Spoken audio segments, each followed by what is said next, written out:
বাজার থেকে লিচু কিনে নিয়ে আসছে নিজের ছেলে টিঙ্কুর জন্য। টিঙ্কুর ছোটবেলায় মা মারা গেছে, তাই টুনা বিয়ে করেছে টুনিকে। টুনা লিচু নিয়ে বাড়ি এসে তার ছেলে টিঙ্কুকে দিল। ওই সময় চলে আসে টিঙ্কুর সৎমা টুনি। তার সৎ ছেলে টিঙ্কুর কাছ থেকে লিচুটি কেড়ে নেয় টুনি। টিঙ্কু কাঁদতে কাঁদতে চলে যায় কবরস্থানে। টিঙ্কু কবরস্থানে কাঁদছে আর বলছে, ও মা তুমি আমায় ছেড়ে কোথায় গেলে গো?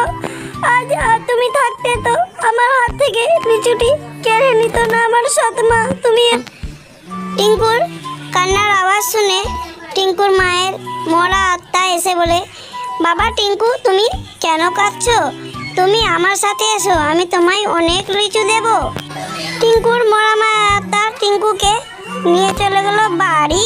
টিঙ্কুর মরা মায়ের আত্মা বাড়ি গিয়ে টিঙ্কুর সৎমাকে বানিয়ে দিল লিচু আর বলল, টিঙ্কু বেটা যত পারিস এই লিচুটি খা, আমি এখন যাচ্ছি কবরস্থানে। তাহলে বন্ধুরা গল্পটি কেমন লাগলো কমেন্টে জানাবেন। গল্পটি যদি ভালো লাগে লাইক করবেন, শেয়ার করবেন আর সাবস্ক্রাইব করবেন। দেখা হচ্ছে আর একটি নতুন গল্পের সাথে।